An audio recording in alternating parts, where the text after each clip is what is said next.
Hello, I'm the Eternal Newbie. The extra L is for logamachy, as in, I was surprised by the logamachy overtaking the L words out of these videos. Now, I'm no scientist, but I once played a dwarf who totally misunderstood the scientific method, so I feel I am qualified to explain this scientifically. You see, there are like what, 5, maybe 10,000 L words in the English language? Assuming the bigger number because science loves to assume, by using 2 L words a week, I'd run out of words in just under 100 years. Now, we're all going to feel really silly in 100 years when I have no more L words to use and have to stop making videos. So really, I'm doing this for future generations. Think of the children. You see, that's it. It's for the children, and totally not because I am too lazy to think of more L words. Now that that's out of the way, let's try my new greeting. Treat yourself to another Spotlight Player video. Well, that's better, but that's still not me. Let's get into this. Today's subject for you fine people, and robots if it's the future and you've gained sentience. Who knows? Apes or dogs maybe. The subject is Spotlight Players. If you've not seen this before, Spotlight Players are the players who have to be the center of attention. They act like they're the main characters in the game instead of part of a team. They usually run the range from mildly annoying to game breakers. Today's player is one of the less severe types of Spotlight players, the Me Too player, and their more annoying cousin, the Me First player. Before I get into it, let's handle some business. If you like this video, check out my others. I may be biased, but I think they're pretty good. Subscribes, comments, or likes are also always very much appreciated.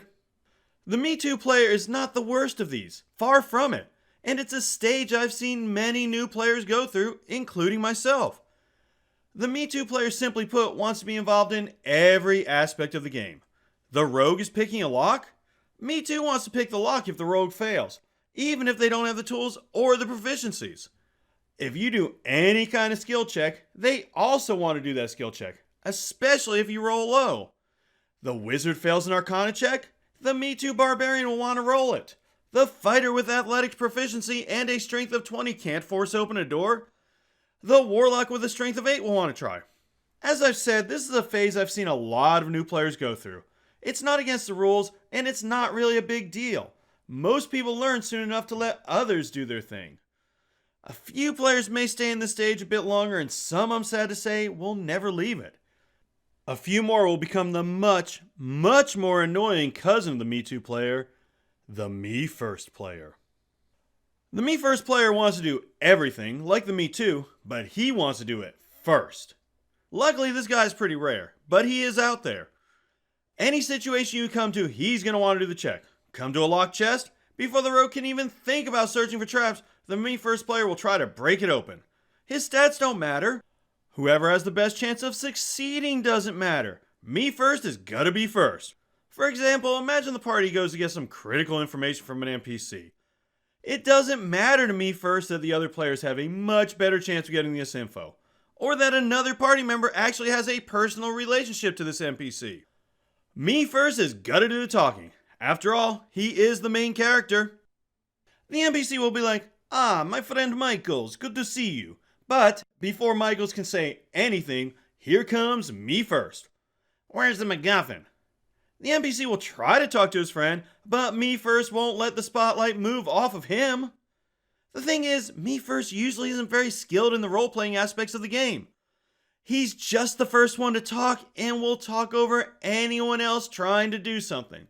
He'll insult NPCs, start fights with his ineptitude that the party could have talked its way out of, and generally ruin the enjoyment of anyone unfortunate enough to be in the same party as him.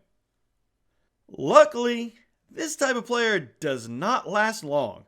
His Me First attitude will have him running into traps, or battles, or almost any other dangerous thing before the rest of the party.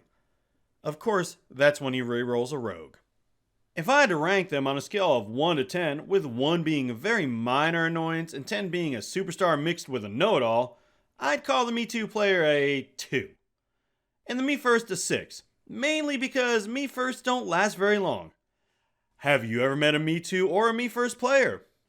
Were you, like me, a Me Too player when you first started? Let me know in the comments below. Thanks for watching, and remember, don't seek the spotlight, and the spotlight will seek you. I might keep that one.